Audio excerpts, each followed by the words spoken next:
1 year and 10,000 miles ago, I claimed here on YouTube that the Eibach Pro Truck Stage 2 lift was the best value suspension upgrade available for the 5th gen Toyota 4Runner. Is that still my opinion after a year of commuting, towing, and adventuring here in the great Pacific Northwest? Well, you're about to find out, and we'll be upgrading to some new parts from Eibach that didn't exist when I made the first video. Full disclaimer, Eibach is not sponsoring this video. They did send me the new remote reservoir shocks to keep, but I paid full price for everything else, and they are not paying me to make this video. I'm breaking down this video into 5 important sections. First, we're gonna check the suspension for wear, corrosion, and sag. Then we're upgrading a few key components, an on-road and towing review, an off-road performance demonstration, last but not least, Eibach versus the competition. Section 1, inspection, and we're being artistic with leaves in the foreground. Now, even if a component performs well but breaks down quickly, I would consider that pointless and a waste of money. So let's jump back to the shop and do a thorough inspection of this suspension. I didn't mess that up. First off, we're gonna see if the suspension has lowered at all in the past year of use. Okay, tail of the tape, I just checked my notes. So last year, it was 22.5 inches from the fender to the center of the wheel hub. And today it is 22.25. Okay, so in the past year, 10,000 miles of use, the springs have settled a little bit. And in the back, it was 23 inches, and it is now 22.5. Yeah, okay. So, good information for you all to know. These results seem negative, but checking last year's notes, we got a 2 3/4 inch lift in the front and a 1.5 inch lift in the back over stock. Eibach classifies this lift as a 2.5 inch lift in the front, a 1 inch lift in the rear, so the settling over the first year only means I'm now at the expected ride height. And the front is of course fully adjustable, so I could raise it up that 1/4 inch if I wanted to. As you can see, this is still dirty. No, my wife just returned from a camping trip with my daughters. So let's take a look. The first thing I am seeing is there is no surface rust at all. I have often seen, like pitting and rust start to happen on different people's springs. I see none of that. I'm just gonna feel the piston right here, see if it's any oil. And we've got no oil on my finger, which is good. Actually, the only little bit of concern I see on the whole front suspension here is I see a little bit of grease coming out of my sway bar link right here. But other than that, everything here looks great. So let's put the wheel back on and move to the back. So yeah, as you can see, the zinc coating is in excellent condition. The boot, my zip ties have held. I do recommend putting zip ties at the bottom and the top to make sure that your boot stays in place. This one has. The bottom rubber bushing is perfectly fine. The top bushings are also perfectly fine. You would expect something like this to last much longer than this, but as I can see here, I don't see any age at all minus dirt. Section 2, new upgrades, and drop a like and or comment if you're digging these foreground leaves. They're right there. So as you saw in the inspection, everything is holding up fine and does not need to be replaced or upgraded. But when Eibach reached out to me and offered me some parts after the response to the first video, I couldn't pass that up. Here's the new parts we're installing. Eibach's new remote reservoir rear shocks. The new shocks can be purchased individually or part of the Stage 2R kit. The remote reservoir shocks are 2-inch diameter like before, but add increased oil capacity, making them stay cooler longer during off-road conditions and towing over rough terrain. There is a difference between the driver and passenger side, so pay attention to part numbers when installing. I'm also adding their progressive rear bump stops. These claim to increase comfort, control, and suspension travel during off-road use.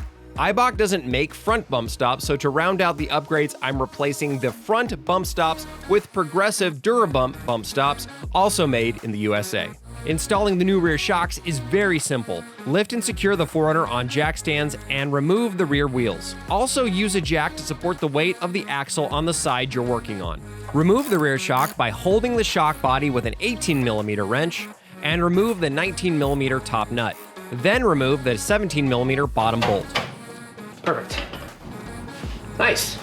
One important thing on both sides is you want the reservoir to be facing up and towards the axle. So on the driver's side, not that way, that way.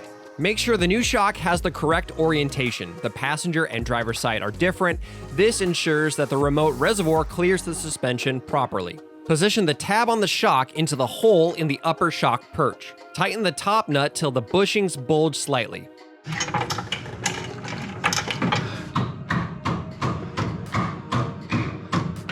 Tighten and torque the bottom bolt to 72 foot-pounds.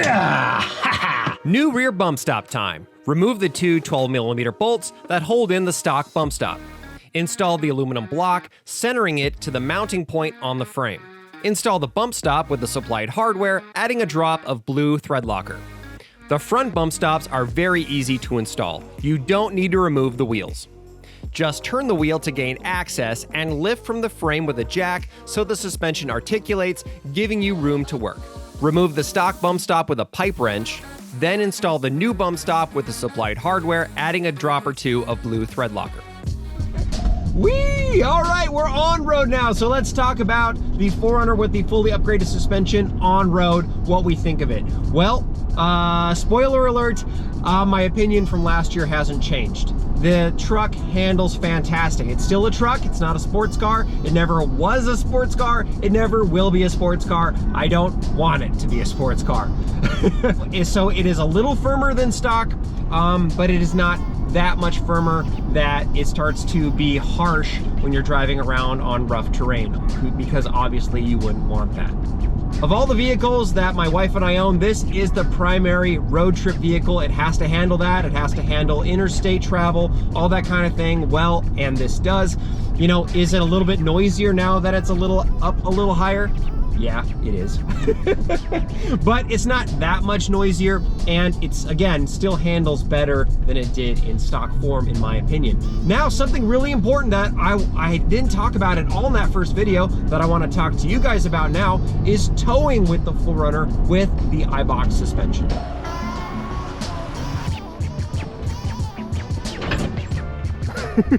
So, Amy, how is the 4Runner with the Eibach suspension for a towing vehicle? It's really nice. Actually, you notice very little that you're actually towing something. Yeah.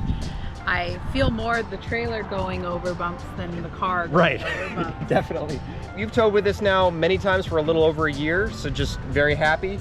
Very happy. I can see that it does squat a little bit in the back when it's fully loaded up with stuff in the back of that and with stuff in the trailer, but not very bad. No, and we've got really heavy stuff in the back. Remember, we've got our fridge and our drink cooler. Water. Batteries. And one more question, does the remote reservoir shocks that have only been on there for about a month, do you feel any difference with those? I'm not sure about towing, but in general, I do notice that I have better handling around corners. I have just better security on the road. You just feel less floaty and more in control. While still not being rigid or too sporty or anything like that. It's still a 4Runner, so. Cool. Section 4, and probably the one you came to see, off-road review and demonstration. The past year has had tons of adventures here in the 4Runner. We're talking rocks, dirt, and snow. In fact, we even got to take the 4Runner on a challenging off-road course just a few days ago, when I'm filming this, at the Northwest Overland Rally. And I can't think of a better way to show you how this setup performs. Ready for an off-road course? Yeah! Now let me hold it. Now. Ready? Ready. I'm a little bit the driver. There you go.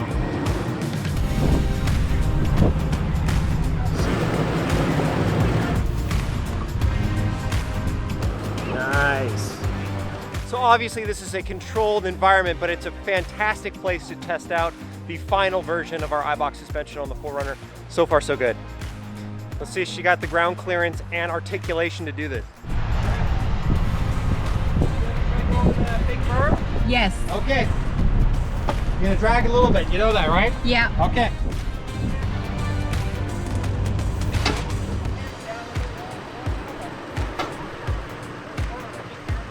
Nice! You high centered a tiny bit, but you just drug right over it. You're totally perfect.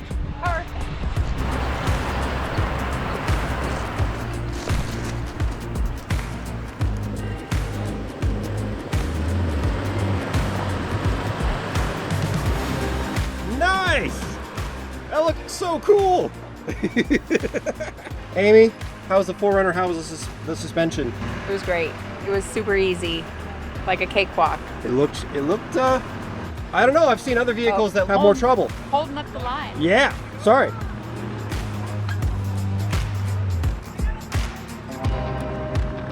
Section 5, Eibach versus the competition, and my final thoughts. I think that this system is one of the easiest to install and set your ride height. You know, compared to Bilstein's, you got the 5100s, the 6112s. Those have C-clips that you can only set the ride height at different levels when the coilover is completely disassembled. With this, you can have it all assembled and even installed. Now that is better than aluminum shock body shocks like the Fox 2.0s. You can obviously adjust your ride height with the ring, but you can't do it when it's installed and under tension. You have to do it when it's out of the truck. When it comes to general performance, there are other options for about the same or even slightly less money. I'm gonna speak about Bilstein's for a second because that's what I actually installed on my Tacoma. You can have the 6112s in the front and the 5100s in the back. Those front 6112s have a 2.5-inch body rather than a 2-inch body